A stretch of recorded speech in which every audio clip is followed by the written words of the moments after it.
Programa Propósito de Vida, com Pastor Rosival Molina. Olá, bom dia. É sempre muito bom ter você em nosso programa Propósito de Vida. Aliás, você é a razão de todo o nosso trabalho e de todo o nosso esforço, pois é justamente para que a sua vida seja abençoada e transformada pela Palavra de Deus que estamos juntos aqui todas as manhãs de sábado. E hoje nós vamos tratar de um tema que tem preocupado muitas pessoas, em especial nossa nação, e que realmente vem atingindo o dia a dia de muitas famílias. Eu estou falando das crises, isso mesmo, das crises econômicas, das crises políticas e também das crises espirituais desses últimos dias. O grande segredo da vitória é colocar sua confiança no Senhor. Assista a mensagem a seguir com o pastor Rosival Molina e reflita sobre os atos que precisam ser alterados para você vencer e avançar. Eu volto já.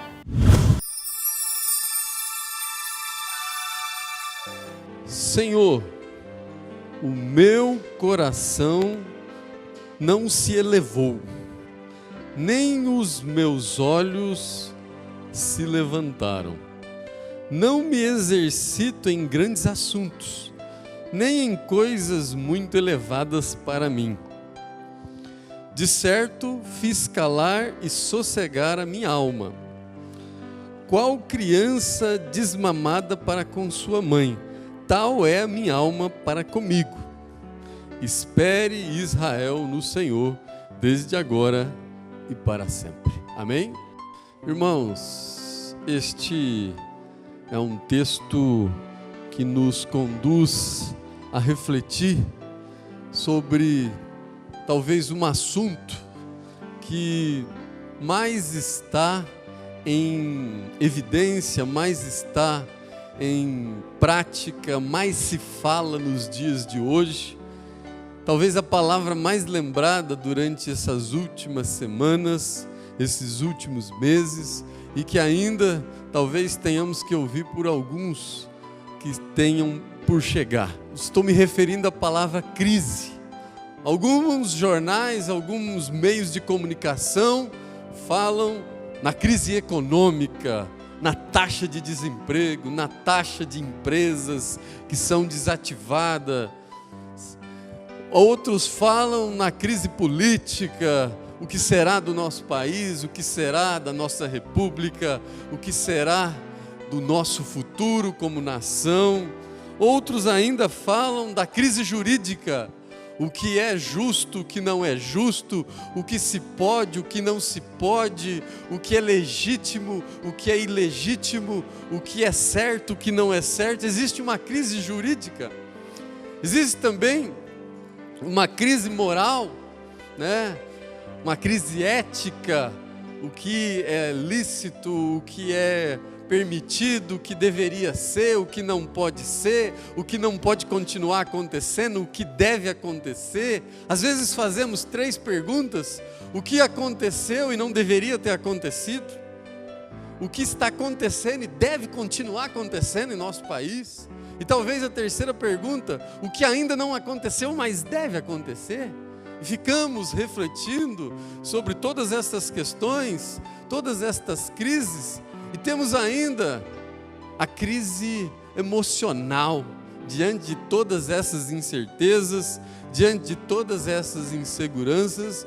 O ser humano vive também a crise emocional. Talvez nunca se falou tanto em depressão, nas doenças da alma, nas doenças que atingem o emocional e depois levam para o lado físico, as doenças psicossomáticas. Enfim, nós vivemos e assistimos paradigmas e paradoxos. Quando falamos então do amor, isso fica mais complexo. Vivemos um paradoxo. Uns amam demais, outros não amam. Algumas pessoas têm tanto amor, mas tanto amor na sua vida, no seu coração, que chegam a tratar animais como se fossem pessoas. Existe tanto amor que ela deposita tanto amor naqueles animais que ele trata como se fossem pessoas. E nós vemos esse mesmo paradoxo justamente ao contrário. Nós vemos pessoas que falta tanto amor, que tratam pessoas como se fossem animais. Então existe um paradoxo existencial, existe um paradoxo humano, emocional, e que conduzem as pessoas a viver crises existenciais. No entanto, coisa boa, coisa importante é estar na presença do Senhor. Coisa boa, coisa importante é viver aos pés do Senhor. É Ele que supera todas as crises, é Ele que supera todas as perdas. Talvez você hoje está pensando na perda que você esteve, que você viveu, que você está vivendo. Eu quero te dar uma notícia. Deus talvez permitiu essa perda na sua vida, para que você tenha algo ainda melhor. Como já foi dito aqui, e está escrito em Ageu 2:9, a glória da segunda casa será maior do que a primeira. Essa perda, ela vai dar espaço para algo ainda melhor, que Deus tem preparado para a sua vida. E meditando nesse texto, irmãos, o salmista aqui nos ensina, o salmista Davi nos ensina como enfrentar as crises. Em 3 versículos aqui, ele descreveu, ele contextualizou.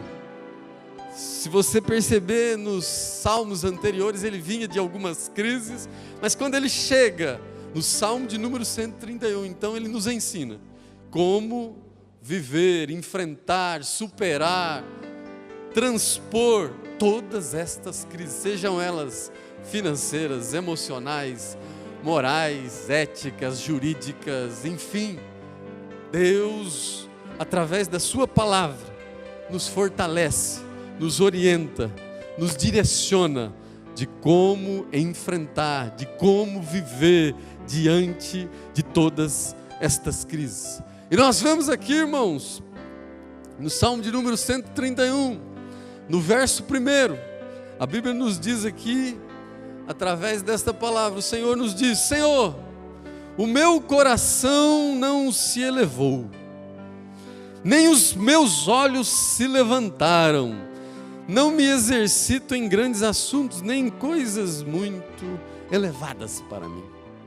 O Senhor está me dizendo e está te dizendo: nada, quando você estiver em crise, quando você estiver diante de uma situação adversa, nada de orgulho. O salmista aqui é muito claro no verso 1, nada de orgulho, porque o orgulho, irmãos, no momento de crise, ele pode se tornar uma arma poderosa contra você. Você já está em crise.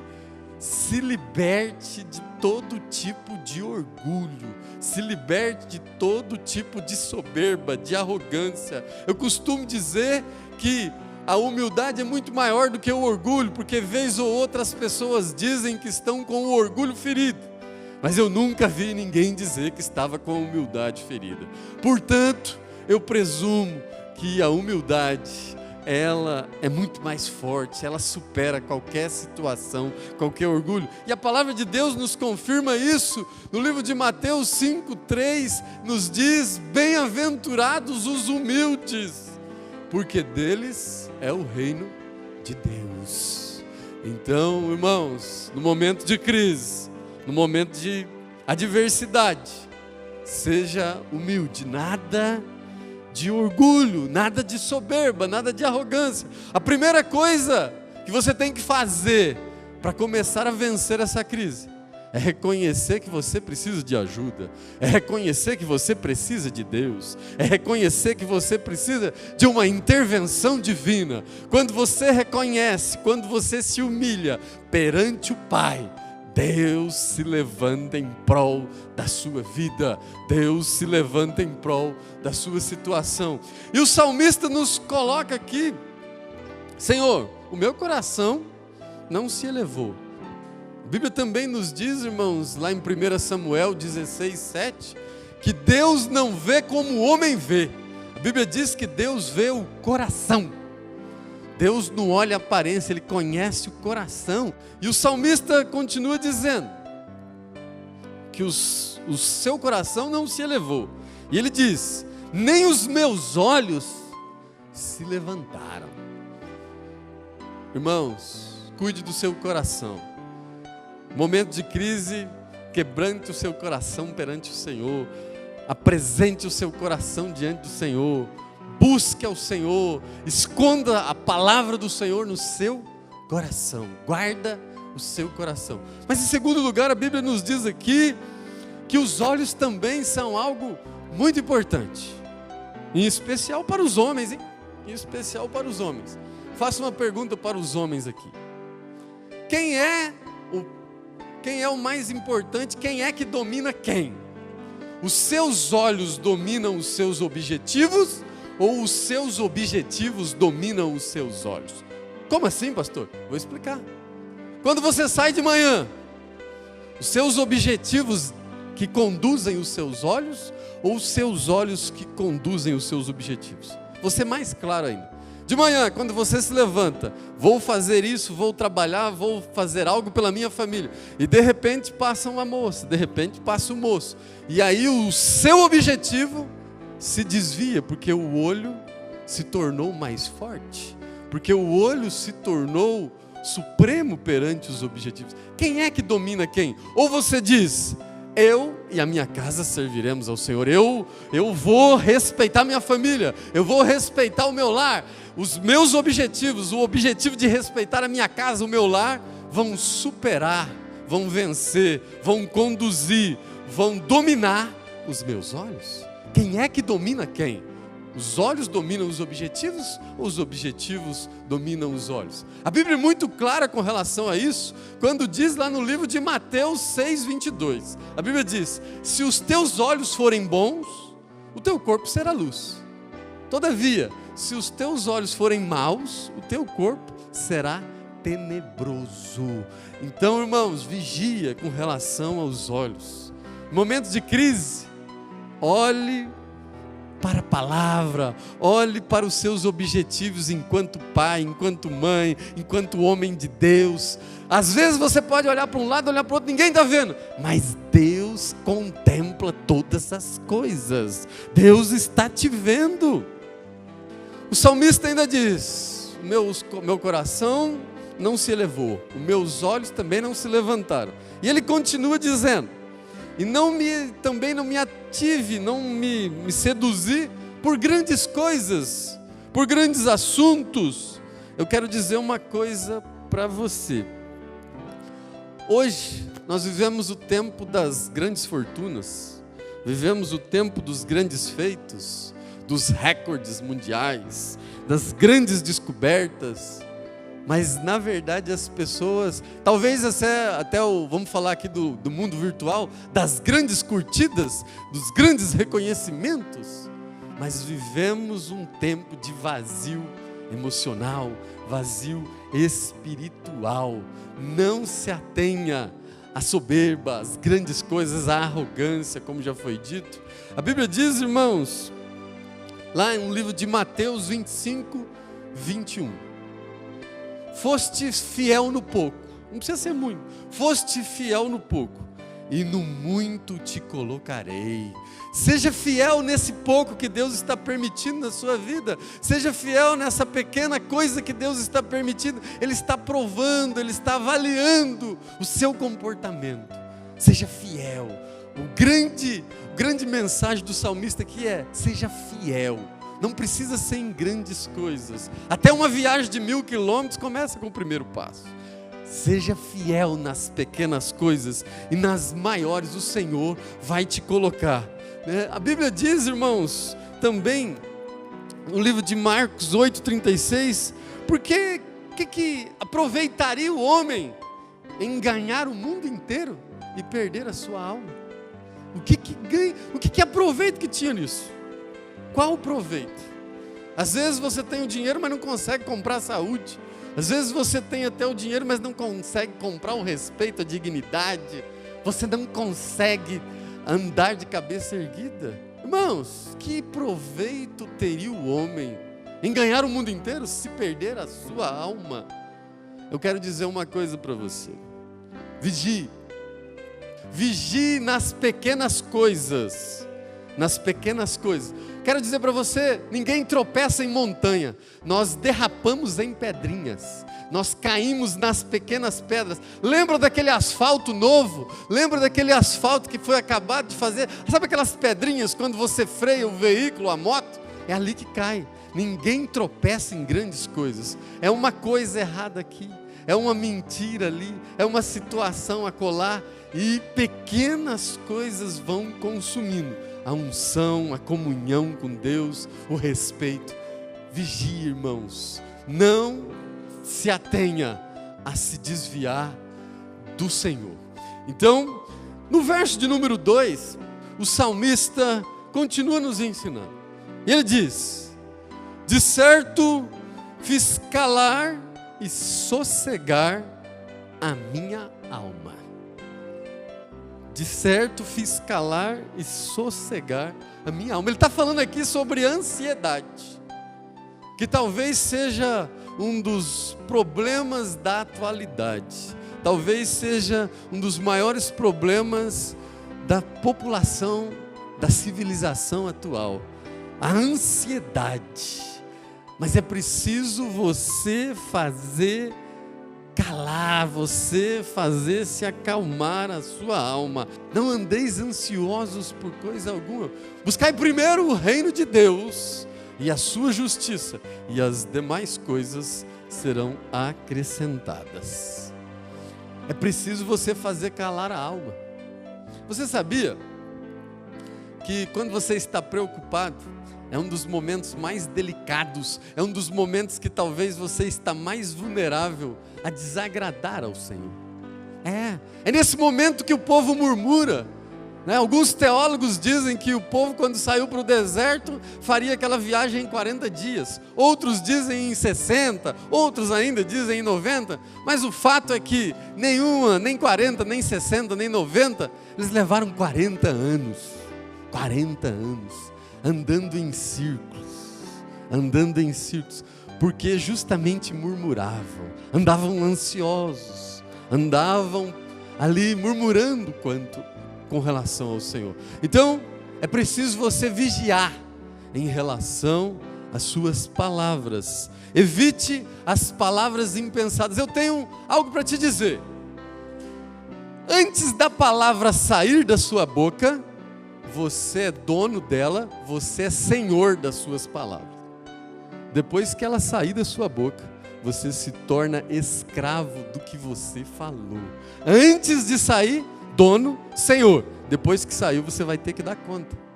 Você se torna escravo daquilo que você falou. Então, irmãos, vigie. Está em crise, vai só glorificando. Seja qualquer tipo de crise, seja emocional. Já viu aquele casal, aquele casamento que às vezes está em crise e já começa a falar para os vizinhos, falar para isso, falar para aquele, e aquilo piora tudo. Vigiai em relação às suas palavras. O salmista aqui está dizendo: fiz calar a minha alma. E ele ainda continua dizendo: e fiz acalmar, como se fosse uma criança desmamada. Já viu uma criança quando acaba de mamar, seja no seio, seja numa mamadeira, ela fica tranquila, ela fica descansada. Já fiz acalmar, como uma criança desmamada com a sua mãe. A minha alma está assim para contigo. Já estou refrigerado, a tua palavra já me acalmou, eu já bebi o leite aí da tua palavra. Refrigerado. Você precisa sossegar. Mas pastor, como é que eu vou fazer para me acalmar? A coisa é tão difícil, eu sei, irmãos. Eu sei que é difícil. Eu sei que a carne às vezes fica tentando você. Porque a Bíblia diz no livro de Gálatas 5,17 que a carne cobiça contra o Espírito e o Espírito cobiça contra a carne. É aquela batalha para um não fazer o que o outro quer. Eu sei, mas é preciso você vencer. É preciso você clamar. essa prova, essa batalha, ela é momentânea. Mas pastor, como é que eu faço para vencer isso? Clame a Jesus, irmãos. Clame a Jesus.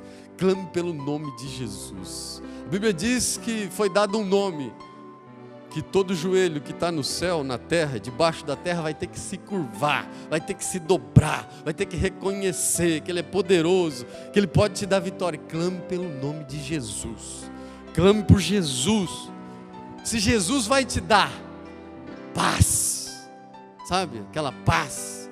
A Bíblia diz no livro de João 14, 27, Ele nos diz: deixo-vos a minha paz, não a paz que o mundo vos dá, mas eu deixo a minha paz. E a paz dele é diferente, é uma paz que refrigera a alma, uma paz que, como está escrito no livro de Filipenses 4, 7, é a paz que excede todo entendimento. O evangelho é ilógico. Quando você conseguir viver a palavra de Deus, você vai perceber que o evangelho é ilógico.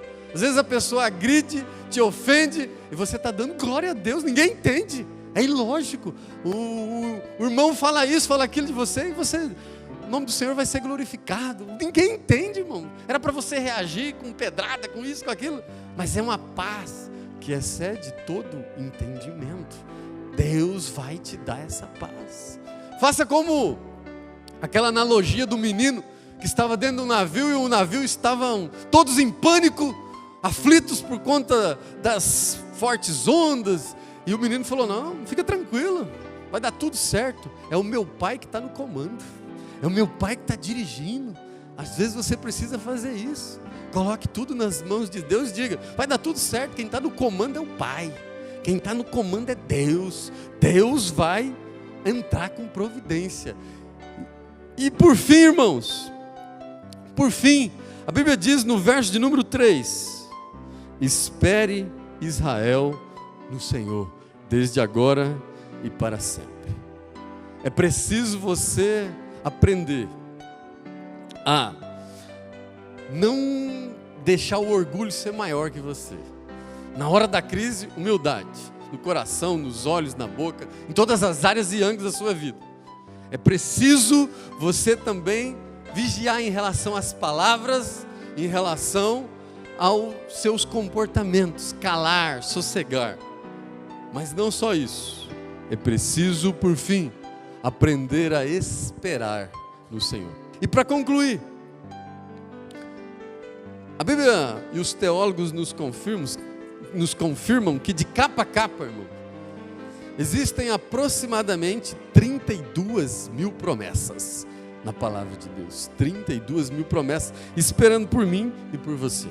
E existe uma outra pesquisa também dos teólogos, que, se você verificar, existe 365 vezes uma frase na Bíblia que se repete. 365 vezes. Uma vez para cada dia.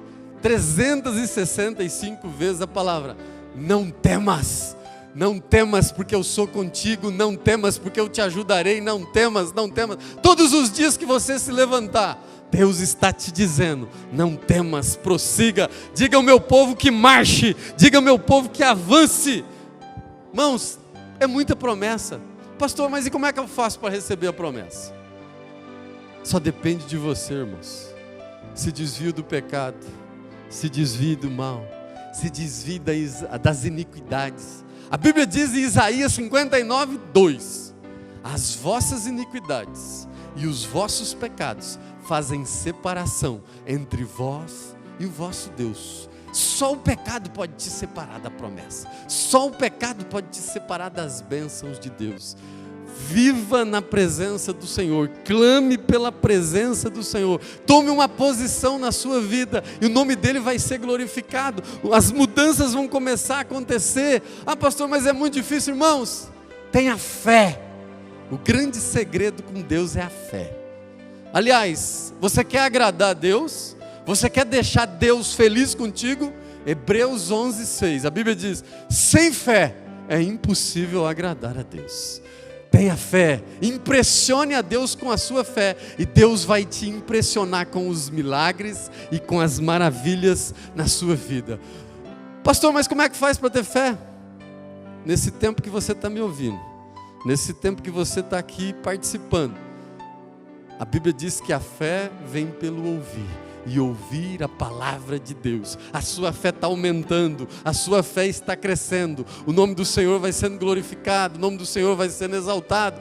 Continue clamando, continue ouvindo a palavra, continue orando. A Bíblia diz em 1 Tessalonicenses, orai sem cessar. Tessalonicenses 5 diz, orai sem cessar. Ah, pastor, mas eu não consigo orar, eu não sei. Quando você não pode orar como deve, vou dar um segredo, 2 segredos para você, para terminar. Quando você não consegue orar como deve, você deve orar como pode. Se é em pé, se é deitado, se é em silêncio, se é em pensamento. Quando você não pode orar como deve orar como pode. Ah, pastor, mas eu não consigo falar de Jesus para minha esposa, para o meu esposo, para o meu irmão, para a minha irmã. Segundo segredo, inverta. Não consigo falar de Jesus para essa pessoa. Fala da pessoa para Jesus, e Ele vai se levantar nessa causa, Ele vai se levantar nessa história, Ele vai mudar essa situação. Comece a clamar, comece a buscar, e o nome do Senhor será glorificado. Irmãos, em tempo de crise, seja humilde. Em tempos de crise, não deixe a murmuração, cuide, vigie nas palavras, nas atitudes. Em tempos de crise, não se desespere. Espere no Senhor, clame ao Senhor, fique na presença do Senhor, e o nome dele será glorificado, em nome de Jesus.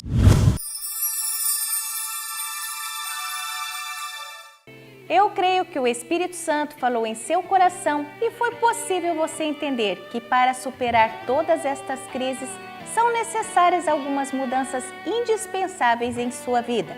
Em primeiro lugar, é preciso você obedecer à palavra de Deus. Em segundo lugar, exercitar sua fé, mesmo diante das adversidades. E assim, eu tenho certeza que você será vitorioso.